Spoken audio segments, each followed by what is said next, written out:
Marc Ravalomanana mitaky fepetra entitra iarovana ny Madagasikara amin'ny coronavirus.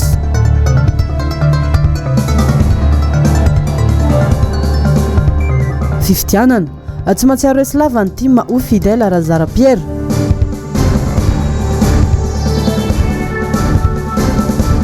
Fanesorana ny terira Kotonarivo nandingana rafitra ny filohan'ny Seny.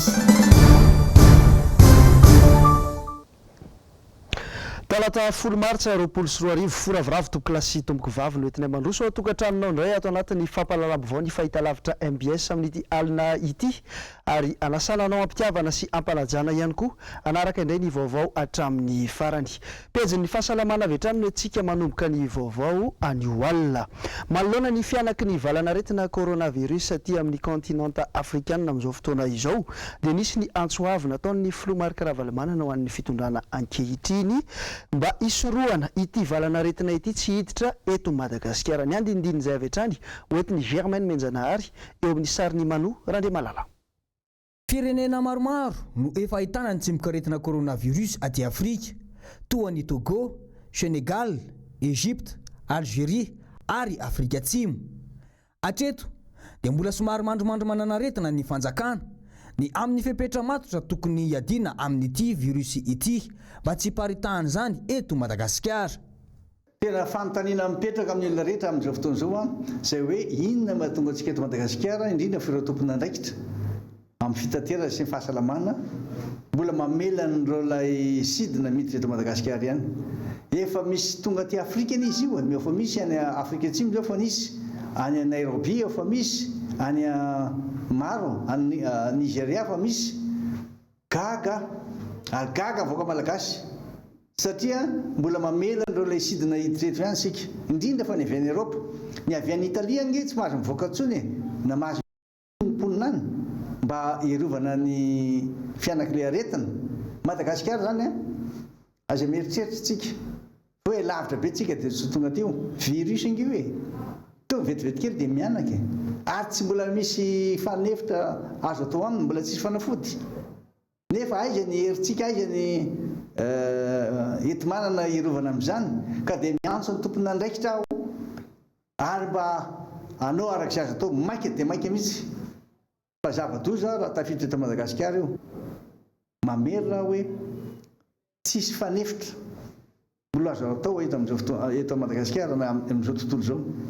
Manakatao nge izany sono zany ka jereva nefa ny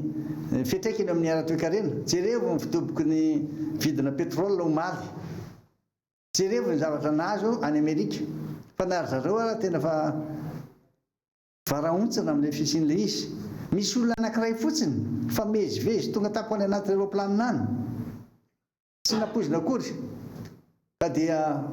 zay antso zay mba tiako atao amin'ny mpitondra ary tsika malagasy ihany koa tokony hitandrina tsara tsika amin'ny fahadiovana. Nefa moa ny rano tsy misy inona moa zany natao fa dia zay zava-doza ho izy io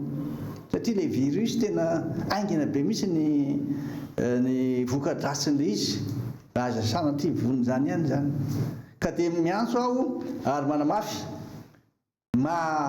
ray aman-dreniny firenena hitako mihitsy zavatra tena hita azoko sary an-tsaina no manjoan'ireo olona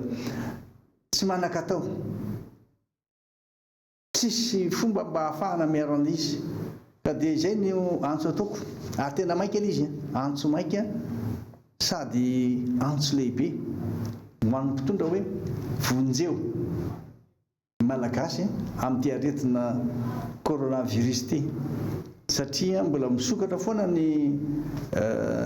firenentsika amin'ireo sidina venivelany. Marina fa misy fiantraikany amin'ireo le mpandraharaha sy ny mpitatitra zany nefa tsy maintsy manao safidy tsika, tsy maintsy misafidy ny tompon'andraikitra. Fa ny vahiny tamina fandarana iray tao amin'ny fahitalavitra rahavavy ny solombavamboaka ny Madagasikara voafity tamin'ny anaran'ny Antoko Madagasikara Fidèle Razara Pierre omaly namotsipotsitra mikasika ny fifidianana ary namaly tsy ampiambambana ihany koa ny fanontaniana napetraka manodidina n'ity fifidianana ity. Eo amin'ny rindra-tsary ny Mathieu Prince Toky Ramarola. Inina dodona ny sain'ny vahoaka malagasy amin'ny hoe resilava ny team na ihany koa hoe soavaly be tongotra indrindra manoloana ny TGV mazava ny fanehoan-kevitra mandresy ny tim fa ny hafa ny nanao osika ahazona fandresena. tiako le fampatsihivana ny etin'ny Gasikara hoe teo amin'ny fahefana ny président Marc Ravalomanana no nandatsaka be ny tanàna fa resy ny candidat faly tamin'izay fotoan'izay. Resy ny candidat Andry Rajoelina. Inona ny dikan'izay? Teo amin'ny fahefana Andry Rajoelina nandatsaka ny Naina Andry Tsitohaina nandresy Naina Andry Tsitohaina. Apitahan'le olona anankiroa. Apitahan'le olona anankiroa amin'izay tsika zany. Izay le teneniko hoe le personnalitén'le olona roa ny eo samy hafa. Fa raha tsy efa mifampikasokasoka tao amin'le olona ianao vao mahita hoe zao ny fahasamihafany reto olona reto. Ary zay efa mifampikasokasoka tamin'Andriamatoa Andry Rajoelina, mifampikasokasoka tamin'ny président Marc Ravalomanana, haiko tsara amin'izay ny mahasamihafa an'ireo olona anankiroa eo amin'izao fotoan'izao. Ary zany anaporofo an'izay aminao. Teo amin'ny fahefana Andriamatoa Marc Ravalomanana natanjaka mihitsy afaka nangalatra nampiasa fahefana fa tsy nanao an'izany izy dia nandresy Andry Rajoelina. Fa rehefa tonga teo amin'ny fahefana Andry Rajoelina nandatsaka be ny tanàna dia ny rahantsika nahita io izy jo vaky vandravandra ohatra ny tafika andrefa tanàna vaky ambatilampy io doublon karapanondro mitovy larana nangataka niny timy andao anao tsika confrontation ana liste électorale émargée fa tsy sa mihitsy ny fanjakana mba nanosika an'izany tany amin'ny seni hoe ataovy zany fampitahan' zany hanadiovanay tena fa zahay dia tsy voatohitohina amin'izany atao hoe fangalarana zany tao anatin'ilay fifidianana fa tsy sa hitanao amin'izay fa samy hafa le olona anankiroa. Le raina dia teo amin'ny fahefana azy tsy nanararatra amin'ny fahefany hampandresy ny kandidany ary tsy nisahotakotaka mihitsy hoe azo azo. Fa le ray tonga eo amin'ilay fahefana dia tena hoe maty ambony nahatra maty fahefana kotika koty tsy maintsy azo tsika ty fahefana ty na hanaovantsika doublon ary na hanaovantsika karapanondro ary mitovy larana. Amin'ny fomba ahoana ny azahoana volany amin'ny banky raha ohatra ka diso ny larana karapanondronao na tsy mifanaraka amin'ny larana karapanondronao ny anaranao na olona anankiroa nareo tonga eo amin'ny banky dia samy karapanondro mitovy ny akanareo vola eo tonga dia ozy leo amin'ny banky ny ray aminareo tsy mahazo vola fa nenti nahazo mifidy somatsara ozy ny seni. Fa diakeny zany ianao hoe ny fitondrana Andry Rajoelina zany nanao an'izany satria tsika io zao anisan'ny valibotana avy amin'ny fitondrana ho aminareo izay ambary anjareo fa ny 15 mengy Andriamatoa Solomam-bahoaka no nikatona ny lisam-pifidianana mijery tantaritsika 11 juin voavoatendry ny ministra sy ny gouvernement Tantsay Christian zany ny ambarany fa tsy tompona ndraikitra izy fa ny olona zay fanontany zany salie aminareo moa amin'izao fotoana izao no tondrony zao fitondrana zao fa responsable tamin'izany fotoana zany satria zany nanana fahefana tao anatin'ny fikitiana ny lisam-pifidianana ny ministera ny antany sy ny sala amin'izany. Raha azo nalefa teto amin'ity fandaranao ty ty sary ato anatin'ny anatin'ity telefoniko ty Gasikara dia tampony zany do miteneninao zany tena tampona tsisy miresaka tsony sarotra ny mandefa azy fa tamin'ny fa 5 ambin'ny folo ny volana oktobra 9 ambin'ny folo sy 10 tany Akazobe ny président Rajoelina candidat izy teo no miteny ampahabe maso hoe ho anareo zay tsy voasoratra anarana tao anatin'ny lisam-pifidianana makanesany amin'ny fokotany partageko amin'ny Facebook ty vidéo ty vaovao ny TV Plus 15 octobre 2018 makanesany amin'ny fokotany izy ary raha ohatra ka tsy voarainy amin'ny fokotany dia makanesany amin'ny QG ny Andry Rajoelina io fa ho raisina anarana reo dia asaina manao certificat de résidence 20 octobre ne 20 octobre angety ty zavatra ty ny mandeha 20 octobre andraso tsara jerevako tsara atao anatinatiny izy fa ny tiako tenenanao dia zao matoza Andriamatoa Andry Rajoelina masa miteny ery amin'ny kabary akalamanjana tany Akazobe hoe aty amin'ny volana oktobra ianao mbola maniraka ny olona ho any amin'ny QG anao kisoratra anarana ampidirana anatin'ny lisam-pifidianana dikan'izay misy zavatra azonao antoka na dia fantatrao akitsirano aza fa ny volana me no tapitra ny lisam-pifidianana sa zany no mandika lalàna eto ampahabe maso le olona nytenenana anao le lisy mpifidianana ve sa le olona mbola mampirisika ny olona isoratra anarana ho ampidirina ao anatin'le lisy mpifidianana aty amin'ny fikatona le lisy mpifidianana dia inona ny angatanareo zany famerenana ny fifidianana ve sa sy mbola antsika ka ny tiako antanina mantsy hoe raha ivery aloha fa mbola mamaly fanontanianao nga e mbola mamaly fanontanianao fa za maiky anao gasikara ny tiako tenenanao dia ity satria kendy izy androany fa mitombona lay resaka karapanondro lay resaka doublon dia ny vahaolana ankamiana hitany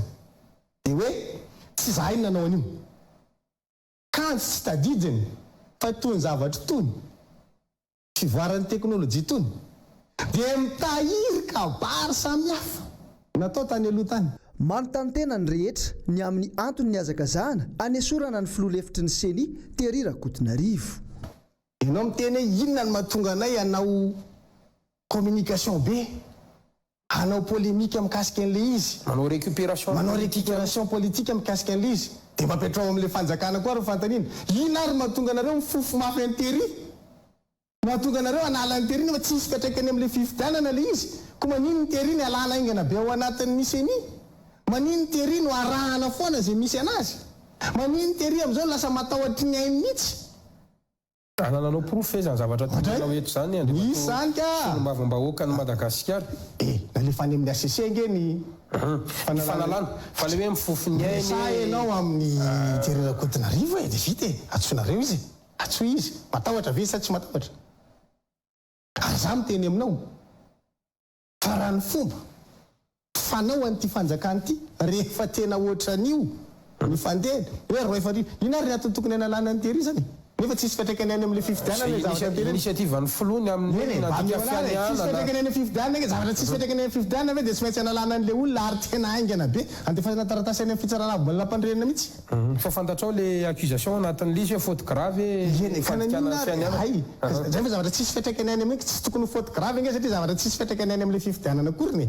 tsy nanova voka-pifidianana akory tsy faute grave zany. Tsy fantatrao mifitsipika anatin'ny fian'izay ao seni ao mantsy le fiatraikany tadiavintsika ka raha dia zavatra tsisy fiatraikany any amin'ny fifidianana maninona ny sokajianao faute grave dia zao ary raha ohatra ka ataontsika hoe mifitsipika amin'ny fe ao anatin'ny seni naninona ary ny filohan'ny seni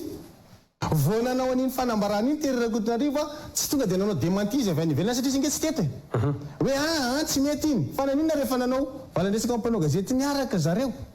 tsy niteny angesanareo na ianao filohan'ny seni iny teny tena faute grave iny nataon'ny Thierry Rakotonarivo iny mba vao hoe sary misy an'izany fa nanazava ny misy ve niteny izy tao hoe faute grave nataon'ny Thierry tsisy ao anatin'le izy fa dika zay tsy faute grave zany fa misy olona mitsara any baka plus 24 raha mamoaka an'izy hoe faute grave io dia lasa faute grave io ohatrantsika zao manao an'ity fandarana ty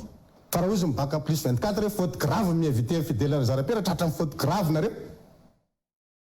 ka zany ho hainao koa ny Real TV moa dia malalaka ho an'reaavy eto ndray mpitondra aloha faute grave ny avité nareo satria samy manana ny ataony hoe faute grave na mikoaka ary dia lazany fa faute grave le ataonao zange miteny tsisy mahadiso ny fanasanareo anazy satria zange mpanao politika zany olony serasera ary fandarina otranytony hoe mandoa voly raha mba zakany tsena anay le vola loha atao aminareo ve dia hosakanareo zay tsy handray anjara fitenehana sa ianareo koa lasa liberticide fa rehefa misokajian'le olona baka plus 24 hoe faute grave ty fandarantsika ty ny nanasanareo anahy dia lasa faute grave zay zavatra zay le tiako tenenina aminao hoe ina moa ny atao hoe faute grave eto amintsika miankina amin'le olona mamaritra azy le définition zay le izy ohatrany hoe ina ny atao hoe tsy azo ivalozana ao fitsarana avy mbola nampandrenina miankina aminy io fa tsy misy hoe tia ny atao hoe tsy azo ivalozana mbola miako exemple an'izay anao rehefa avy eo fa rehefa tia ny atao hoe tsy azo ivalozana dia tsy azo ivalozana io gasikara fa rehefa ataony hoe azo ivalozana io dia azo ivalozana io dia ohatr'izay ny eto amintsika ny normal no tsy normal ary ny tsy normal ny normal. tsy mbola nivalina teo tokoa ny resaka momba ny Thierry Rakotonarivo fa nivoaka androany ny hevitry ny fitsarana avy momba ny lalam-panorenana mikasika ny fanonganana ny filoha lefitry ny seni Thierry Rakotonarivo. Nanangona ny vaovao mikasika an'izay Ravy Razafimahenina sy Mathieu Princy. ataony tsy mahafantatra ny fitsipika amin'ny feny seni izay tantanany ve ny filoha Herirakotomanana samaiky ny ampanginany ampamoaka nataony filoha lefiny Terirakotonarivo dia nitonantonana teny amin'ny RCC azo raisina ny fitoriana nataon'ny filohan'ny seni ho ny fitsarana avo momba lalam-panorenana saingy tokony hajaina aloha ireo dingana rehetra mirakitra ao anatin'ny fitsipy fifehezana ity vao mera ity komite adaoko no tokony natsangana raha misy tokoa ny fikasana na ala-pikambana iray tsy amin'ny toerana na koa tsy asy eo anivon'ny seni intsony manery ny seni ny RCC noho izany anangana komite manokana andraisana ny fitoriana sy ny fiarovan-tenany voapanga ao anatin'ny folo andro aorian'ny fampahafantarana azy ofisialy ireo vesatra hampangana azy ao anatin'ny andininy fahavalo amby valopolo amin'ny lalàna 520 tsipika 420 mifehy io voamery io no mirakitra izany ny andininy fahasivy amby valopolo amin'ny lalàna 520 tsipika 420 mifehy ny seni kosa no milaza fa manana folo andro Terirakotonarivo hitondrany fanazavana sy arovany tena amin'ny antony anonganana azy na ny tenany na misolovava azy na izy afaka trehana olo iray no safidiny manokana no miatrika an'izany atreto tsy mbola miala amin'ny toerana mahafilo lefitry ny seni azy aloha Terirakotonarivo tsivina moa fa nefatra maritsa teo no nangataka tamin'ny RCC ny filohan'ny seni ny analana tsy ho mpikambana intsony ny filoha lefiny Rakotonarivo Tery voatendro seni solotena avy amin'ny anterimera-pirenena fanaovana atsona bevava sy fivadiana amin'ny fianianana natao no antony ampamoaka mahakasika ny fisina doublon nampiasaina nandritra ny fividianana telo ny fanesy teto Madagasikara mahireo ndray tapitrisy sanady 520 isanjaton'ireo tonga ny fidy no voakasiky ny raharaha lisy mpividianana namaly avokoa ireo antoko-panohitra rehetra ny firaisamon'ny pirenena ny malagasy monina ny ivelany mahakasika ny raharaha fanadihadiana lalina no angatahan rehetra ho tokony atao misy azany miantso ny fanesorana ireo mpikambana rehetra eo anivon'ny seni mipetraka ny fanontaniana mahakasika ity voamery ity manahoana no avy ny fividianana ho atrehana manaraka move atokony seni intsony ny mpifidy efa hita aloha fa vitsy dia vitsy ny olona no nanamarina ny anarana tao anaty lesy mpividianana sy ny soratra anarana ka nanemorana ny fikatoanana izany hatramin'ny volana Mey ho avy izao dia inona raha antsika nahita atao anatin'iny vaovao teo iny moa zany fanapahan-kevitry ny HCC momba ny fangatahan'ny filohan'ny seni fa resaka fividianana ny atombohan'ny resabe teto amin'ny firenena iny manana ny fomba fijeriny manokana ihany koa eo anivon'ireo firaisamon'ny pirenena ny safidy dia anisan'ny tompony andraikitra tamin'ny fanaraha-maso ny fividianany manambara ny heviny tamin'ity vaovao manaraka ity ny andindin'izay avy hatrany eo amin'ny sary Andry Rakotomalala gaga ohatrin'ny olo-pirenena ihany koa ny safidy ny momba ny fanapahan-kevitry ny filohan'ny seni Herirakotomanana analana ny filoha lefitra Terirakotonarivo fa tena fahotana mafaty tokoa ary ve ny namoahany Terirakotonarivo reny resaka doublon reny azo lazaina tokoa ve fa tsy ambaratelo reny tamin'ny 4 mars teo dia nilaza ny teo anivon'ny seni hoe tsy ametra-pialana ary niteny ihany koa izy anisan'ny seni navita nanao karakara fividianana tsara indrindra zareo tamin'ny cycle électoral iny kanefa ny ampitony dia nametraka ny taratasy fangatahana destitution ny Andriamatoa Terirakotonarivo ka noho izany zay mahatsapa hoe somary mirorosaina ny vahoaka na ianao na za tsika rehetra samy gaga hoe inona ny zavatra mitranga inona tokoa le antony le motif an'le hoe faute grave sy violation de serment noho izany mangataka izay hoe amianaran'ny fangararana mba asiana fanazavana kely le antony natongavan'iny fangatana fialan'ny Andriamatoa Terirakotonarivo iny fa ny fahitana anazy aloha dia tahaka ny déclaration rehetrarehetra ihany iny ary marina fa misy hatramin'izay zany efa nisy ny chiffre iny nanina tamin'ny tindra mitoraka ity no nangatahany iny ka noho izany tsara manazava na ny seni na ny ministère ny intérieur efa trangana iny reny tamin'ny fividianany reny ny antony dia satria tsy ampy no ety manana ny atrehana ireo fividianana rehetra kely ny tedi-bola ary ny ara-ny aiky izany ny rehetra amin'ny safidy dia samy tompona andraikitra avokoa ny rehetra tamin'ny 2018 ny OIF dia namoaka rapport audity ny liste électorale dia manamarina zay tranga zay ihany hoe misy doublon tsy doublon moa zany tsy haiko tsony hoe doublon ny amin'izay fotoan'izay satria ny doublon officiel voateny hoe doublon mianarana fa ny tamin'ity indray mitoraka ity dia hoe le numéro karapanondro no miverina indroa ka hatramin'ny 530 tanatin'ny tamin'ny 2018 zay sur 507 985 cas na ny roa miverimberina dia 94% le cas io dia indro miverina le larana karapanondro misy ihany tranga hoe tena hafahafa be hoe ny 4 fa indray mandeha miverina ihany izay fa mazana dia 94% des cas dia indro miverina le larana karapanondro fa ny tamin'ity tsy nanana détail kosa nefa izay tamin'ity afaka izay nangatahana hoe tsara asiana fanadihadiana hatrany mahakasika an'ireo zavatra ahafantarana hoe nisy impacta tokoa ve ilay izay fiverena larana karapanondro zay mba hialana amin'izay erreur rehetrarehetra zay dia tonga ny fotoana andehanana makany amin'ny CIN biométrique zay ihany ny fomba ahafahana manao an'izay tonga koa ny fotoana anovana ny làlam-pifidianana amin'izao fotoana izao efa nametraka fitoriny zay fangatana tamin'ny HCC mba mila asiana confrontation ny matériel de vote tamin'ny fifidianana filoham-pirenena saingy hoe tsy lavina zay tamin'izay fotoana izay da mbola namirina ihany zay zany amin'izao fotoana izao hoe tokony averina zany raha ohatra mety ahafahana mahafantatra hoe inona tokoa ny impacta ny izay fiverenany numéro karapanondro zay fa eo amin'ireo samy solom-bavam-bahoaka dia mbola mipetraka ho adi-hevitra hatrany aloha hatreto ny fe-potoana andaniana sy andaniana ireo lalàna mandritra ity fivoriana tsy ara-potoana izay totosain'izy ireo eny Tsimbazaza ity. Germaine Menjanahary sy Manoran-dre Malala mitondra an'izay. Tsy mipetraka intsony ny fikatsana ny tombontsom-bahoaka ho an'ny maronisa eny anivony antenimieram-pirenena raha ny hita mantsy dia mpanara-dreny rano ny baiko midina fotsiny izy ireo momba ireo lalàna izay laniny fa tsy mifantoka amin'ny tena tombontsoa am-pirenena. Na ny fotoana izay nandinihan'ny antenimieram-pirenena nyreny itsy volana izay misy asivo reny dia veriko fa tsy ampy satria ny tapakandro maraina izay atao hoe manodidina ny ora telo teo raha be indrindra no any fotoana ny asan'ny commission ary ny fivoriana kosa izay ataontsika hoe azon'ny be sy maro hatrehana na ny séance pleinaire dia nanomboka tamin'ny 10 ora hariva mandrapaviny tamin'ny 4 ora alina izay no nandinihana ny lalàna sivy nandalo teny anivony antenimieram-pirenena. Anisan'ny lalàna tena ilana fampiresahana sy fandinihana lalina nefa ireo lalàna ireo izay no anisan'ny nahatonga ny atokotiky Madagasikara tonga dia nitsipaka avy hatrany areo itsy volana ritra izay nandalo teny amin'ny antenimieram-pirenena. Araky ny didy izay navoakan'ny fitsarana avy momba ny lalam-pandroenana dia tsy nilaza mihitsy izy hoe voatery atao ao anatin'ny fivoriana tsara-potoana akory ireny fandinihana ireny lalàna ireny fa azo atao tsara ny andro zany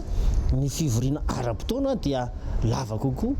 ny fetrandro izay ahafahan'ny solombavam-bahoaka mandinika tsara ireny lalàna ireny. Lafim-baovao hafa tanteraka kosa indray dia mitohy ny fivarotana ny harem-pirenena eto Madagasikara amin'izao fotoana izao. Namoaka fanambarana ny avy eo amin'ny Alliance Voire Gasy izay vovonana hivondrona ny firaisamonim-pirenena miaro ny tontolo iainana. Olona iray no trahatehaka mikasika ity raharaha ity ny andinindin'izay avy hatrany hoentin'ny Ravirazafi Mahenina sy Mathieu Prince. Mpampiasa iray anivon'ny ministeran'ny fitsarana no tratra nivarotra sokatra karazany raha diatany sabotsy farany teo teny Mahamasina. Araka ny fanambarany Alliance Voire Gasy, saika atao lavanty ireo sokatra lehibe misy roa ireo ka atao anatina gazety iram-piseho isan'andro no nanaovana ny antso ny anatanterana izany lavanty izany. Nandritra ny fanadihadiana natao no nahafantarana fa saika amidy 550 tapitrisa ariary ireo sokatra ireo. Mangataka ny tompona andraikitra eo anivon'ny Alliance Voire Gasy ampiarana avy hatrany lalàna manoloana ny tranga toy itony indrindra rehefa olona ambony nampiasa eny anivon'ny ministera ny voaroroy. Androany no niakatra fampanoavana ilay saika nivarotra ireo sokatra ary no tanana ponja vonjimaika. Iamafy ny asa teo anivon'ity fivovonana miaro ny tontolo iainana ity anamora ny fitsiriana tao natsangana komisiona iray misahana resaka lalàna iazanamora ny fampiarana izany sy ny fitsidiana eny amin'ireo ministera isan'isany ny resaka serasera sy ny samihafa mifandraika izay mety anenjehana ireo olona manondrana ny harem-pirenena. Isy ihany koa ny fitsidiana ny fonjy hitazoman'ireny olona voelika ireny arahy maso akaiky manomboka amin'ny fanaterana azy hatramin'ny fanajana ny sazy omena azy any am-ponja. Miantso ny rehetra ihany koa ny eo anivon'ity vovonana Alliance Voire Gasy ity ampandre avy hatrany raha misy ny tranga mampiaya. Atsirina fa tsy vao izao no nisy olona tratra nanondrana na koa nikasa nivarotra sokatra toy izao. Efa maro ireo olona ambony no nahitra am-ponja. Tsy mbola foana tanteraka nefa ny asa fanondrana tsokisoko ny harem-pirenena tahaka itony. Ny sasany aza lasa mivarotra ny ena-tsokatra raha no enjena mafy ireo manondrana ny sokatra velona. Eo amin'ny toy ilay raharaha mikasika ny fanafiana fianakaviana iray Tetsilany Vato androany maraina dia tonga teny amin'ny HGR ny mpanao gazetiny MBS Asinandriamalala sy Tokaramarolana nanao fanadihadiana. Ity ilay tovolahy namunieny tamin'ny fanafiana Tetsilany Vato. Piasan'ny cash point izy ary toy ny fanaony andavanandro tsy nanapona inona na inona no avy hatrany dia notifirindreo Jolay izy mianaka. Ity raim-pianakaviana ity no voatifitra teo amin'ny sandriny ary nazo ny fony. Ary tsy nijahana teo anefa nitifitra fa notifirindreo Jolay ihany koa ny zanavavy kely izay niaraka taminy teo ambony moto ka nandalovan'ny bala ny tarehiny ary safotra tsy nahatsiaro tena ity farany. Nisy mpianatra hafa ihany koa ny voatifitra teo amin'ny tongony ka naratra. Kitapo tsy nisy vola ny lasan'ireo olon-dratsy ka ny manodidina no nitondra ireo naratra tany amin'ny hopitaly. Saingy lasa mpanararoatra ilay vola be tara amin'ilay raim-pianakaviana izay maty teny an-dalana. Le sac banane nisy an'le vola nataony tao anatin'le akanjo fa le sakosy misy an'le telefôna sy le misy an'le cahier iny taty ivelany dia iny mitan'le Jola hoe ao anatin'iny le vola zany ao anatin'le sakosy taty ivelany nefa tsy vola tao anatin'iny fa cahier daholo sy telefôna anankiefatra fa le vola rehetrarehetra nataony tao anaty sac banane, le sac banane nataony tao anatin'le akanjo. Azonareo dia iny no lasan'le Jola le sakosy taty ivelany fa le mpanararoatra litanareo le hoe vondreo ohatran'izany le mpanararoatra manodidina le bata iny nakan'le vola nakan'le sakosy tamin'ny hoe batany dia iny nanararoatra nakan'le izy vola eo amin'ny 8 millions d'ariary tao zany tao anatin'le sac banane 8 millions d'ariary. Iny lasany dia iny fampizarizarainy zalahy tao anaty taxi zany natao tsy haiko hoe inona ny tômôbila nitondra azy nakany. Raha ny fanazavan'ny fianakaviany maty dia tsy vao izao ity raim-pianakaviana ity no nisy nanendaka. Tany amin'ny kiosika izy dia efa voendaka 35 millions dia mifanondroana izy efa nisy nisintona teny an-dalana le kitapo fa tsy azony zalahy dia ohatrany hoe efa fanotelony efa hoe tsy maintsy matinay lahy zany na mahazo zay na tsy mahazo zay zany fahazahoana an'le izy fa hoe ireo nanao azy tamin'ny voalohany sy faharoa ireo ihany ny sura fa nanao azy tamin'ity fanotelony ity ary nahafaty azy efa kendrotoana zany le izy. Raha ny fanazavan'ireo nanatro maso dia vao maraina ireo Jola dia efa hitan'ireo mponina ny odiody teo ivelan'ny lalakely mitsofoka any amin'ny tokantranon'ilay voatafika. Za moa tsy afaka mivoaka eto fa mivoaka anakany dia mbola fanehatra an'zareo tena nainga voatifitra zareo mbola variana ny sarotrany basiny na tsy voatifitra na dia lasa nitsoka be nakany dia efa avy nitsoka anakany dia lasa zareo nandeha nanao tifitra tsy haiko tifidanitra sa nitifiriny tamin'ny tany izy dia misy moto anankiray efa niandry zareo teto dia nanao taingy telo zareo lasany dia za moa nisintona le namako ndao za mandeha arivonjena le zazakely atsy fa maty zay maty dia lasa nandeha nakeny zay dia tonga dia le zazakely anankiray voatifitra teto amin'ny maso nihitako dia nisahotaka moa ny olona zako efa maky andeha hamonjy an'le leran'le zanako dia nitsoaka dia nyray nitrotroko ny ray babeko dia nitsoaka zay dia rehefa nitsoaka dia le rangaha vaty iny zany no fanenantany tarakaiky mipopy hoe nisy olona hitanareo ve taty satria le zanako tsy zakako dia niteny le olona teo mipopy hoe tsy nahita olona dia nisy pobasy be tao ambony tao izy dia miverina le olona vaty iny nanao peny zany tamin'le moto le rangaha vaty iny zany dia sendra tômôbila nijanona teo no mibahana anay tsy navelanay nandeha nitondra an'le olona nakany amin'ny hopitaly dia teo ihany no hitanay fa le mpangalatra tsy hitanay ny tarehany araka ny tenin'ny olona dia ny olona niteny hoe anankitelo dia sasany hoe nandeha nitsoaka tany amin'ny trano 5 izy zany tany amin'ny trano 5 tany zany ireo no nitsoaka. Andrasana araka izany ny valin'ny fanadihadiana izay ataony mpitandro ny filaminana ary andrasana ihany koa ny fampiasana ireny fitaovana nampanantenain'ny filohan'ny repoblika tamin'ny fampielezan-kevitra ireny isorohana ny tranga-toy izao. Mbola vaovao mifampitohy amin'izay resaka tsy fandriam-pahalemana izay ihany faritra maro eto Antananarivo renivohitra no hiarany resaka tsy fandriam-pahalemana teny anaty azo isotry ny mpanao gazetiny MBS Njavandremahefa sy Tahiriniaina no nanao fanadihadiana androany. Mbola manjaka ny sito mahery miasa fanendahana ary miafara ny fandatsahana aina mihitsy azy eto Antananarivo sy ny manodidina amin'izao fotoana. Raha ny teny amin'ny fokotaniny anaty azo isotro manokana dia isan'ny faritra mamay saky isan'andro no hitrangan'izay asa ratsy izay. Fady ary tsy azo atao mihitsy ho ireo mponina no mandeha maizina ety an-toerana indrindra rehefa mananika ny amin'ny valora alina iny. Tena mbola misy eto na misy ary mifandraisan'ny fanjakana ndraikitra ohatra ty zareo koa nge mandray ndraikitra fa ireo zany mety ho le kendrotona azahoany zareo anazy dia mahazo zareo fa raha o tena miambina tsy dia misy. Izy aloha matetitetika mihitsy izy fa mitony zany tena faritra mamay be raha ohatra amin'ny manomboka amin'ny valivalo amin'ny fitofito iny amin'ny tony tsy dia tsy azo hitondrana zavatra tsaratsara zany hoe sefa tena misy mangaro mety misy manendaka mihitsy ary zalara mety tena mamono mihitsy tsy haiko mihitsy zay tena fomba fiasan'ny zareo aloha fa zay fa aty aloha mahamay be tena misy pitsitokisana mihitsy hoe misy polisy aty fa tena misy manendaka mihitsy aty ary bandy ty ihany manendaka aty mangaro posy ndraiky tena mbola misy matetitetika ihany fa faiza moa zany ratsy fa tsy maintsy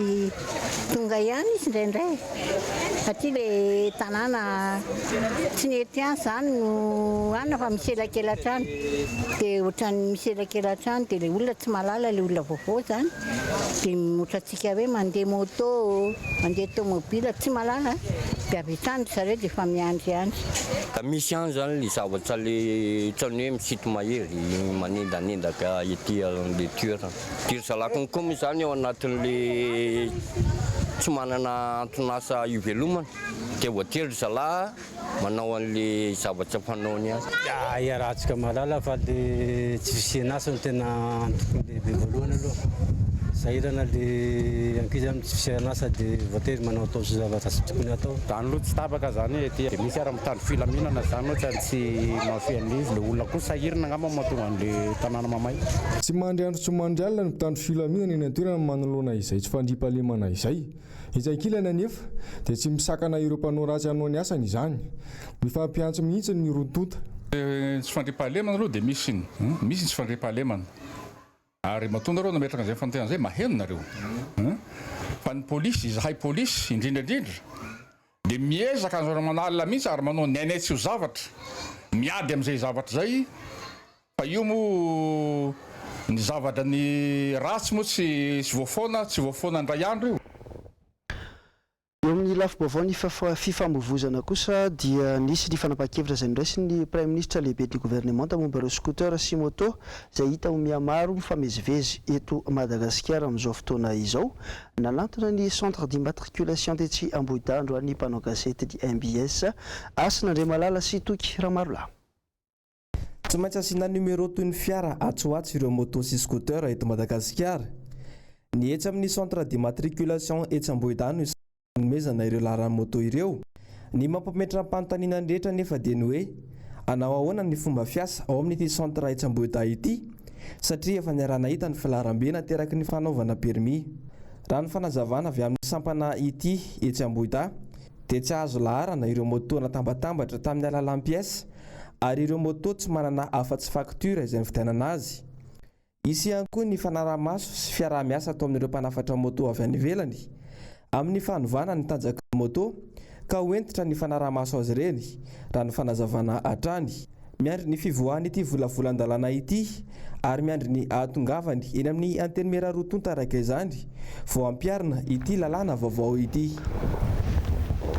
Fa manoloana izao savorivory politika misy eto amin'ny firenena amin'izao fotoana izao dia manontany tena ny tsirairay hoe aiza ny CFM na ny komity ny fampihavanana malagasy nanantona teny an-toerana ny mpanao gazety ny MBS nanango-baovao indrindra mikasika an'izay Asin'Andriamalala sy Toky Ramarolahy hatrany.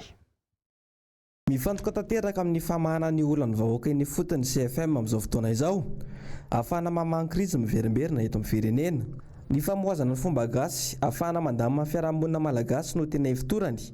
izay tafiditra ao anatin'ny fampihavanam-pirenena. Ka zany rehetrarehetra zany mahatonga ny CFM foana mijery hoe misy zavatra tsy maintsy vahana hifotony eto amin'ny firenena. Ndraindray zany tsika ohatra mitady hamana izy eny le misambotsambotra fotsiny eny fa hoe misy famana hifotony ve ity raharaham-pirenena ohatrany mikorotana amin'ny sehatra maro ary miverimberina eto zao. Ka ny zavatra hita zany zao dia hoe very repère tsika rehetra mitena zany very zany hoe soatoavina mahamalagasy zany mihitsika hoe ahoana ny tena hanabeazana amerenana ny eo anivon'ny fiarahamonina eo anivon'ny sehatra ny fifampitondrana rehetra amin'ny sehatra rehetra misy ny malagasy zany hoe soatoavina tena malagasy dia any amin'ny resaka fanabeazana malagasy hoe ahoana ny tena hamokarana olombelona malagasy zany diaban'izy olona malagasy manao politika ka tsy miady lava miady ny tombontsoa samy fa miady sy hoe inona ny soiombonana zany tena zava-dehibe fa ohatsy le olona efa miady eto foana no alamina reto milamina dia misy indray mipoitra rehefa avy eo fa le tena manao politika mihitsy zany hoe ny soimbonana anie vao ny hoe soantena. Ny toetrana entina manao politika amin'izao fotoana izao mihitsy no efa simba ka mila ovaina ho iatrany ny CFM. Manoloana ny fitombon'ny mponina eto Andrenivohitra dia nanatanteraka hetsika mikasika ny fampandrosoana ny tanàna tetsy amin'ny IFM Analakely androany ny masovo frantsay ny andindinin'izay indrindra hoentiny Njavandremahefa sy Tahiriny Aina. Miamitombo ny isan'ny mponina eto Andrenivohitra kanefa tsy maharaka ny foto-drafitrasa mifanaraka amin'izay. Nisy ny antsoavina natao tamin'ireo manana traikefa sy mpiara-miombona antoka rehetra manoloana izay fampandrosoana sy fanatsarana ny tanàna izay. Tout ça, ça pose évidemment beaucoup de questions sur comment loger les gens, comment les faire vivre, comment créer de l'emploi, les questions de transport dans la ville, les questions d'eau, d'assainissement, de qualité de la vie en fait, les questions aussi d'activité culturelle, d'activité sportive dans la ville. Toutes ces problématiques que la France a décidé de mettre au cœur de ce sommet Afrique-France au mois de juin. Ici à Tana, aujourd'hui et demain, avec des architectes, des urbanistes, des entreprises, des élus aussi, des citoyens, des associations qui vont réfléchir ensemble justement à apporter les solutions, comment on fait pour faire en sorte que Tananarive, dont les infrastructures n'ont pas été développées au fur et à mesure de l'augmentation de la population. Olana mikasika ny fampandrosoana ny tanàna no tena votoatin-dresaka nandritra ity hetsika nokarakarain'ny masovo frantsay tetsy Analakely ity. Ny zaratelo lehibe no lohahevitra atao anatin'izany asaika miompana tanteraka tamin'ny fiainana andavanandro ny mponina avokoa. Se déplacer en ville ahoana ny fomba ao anatina hoe tanàna anankiray ahitana embouteillage, ahitana olona be dia be, ahitana fitombon'ny mponina. Ny lohahevitra faharoa dia hoe ahoana ny iainana an-tanan-dehibe sy mahazo an'ireny le atao hoe service essentiel, izany hoe ny resaka rano ohatra, ny resaka fahasalamana,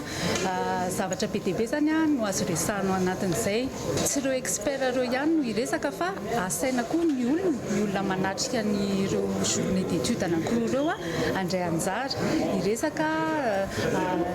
anome vahaolana, hiresaka koa izay olana hitany andavanandro. Ny lohahevitra fahatelo zany ny atao hoe nourrir la ville, izany hoe inona zany ny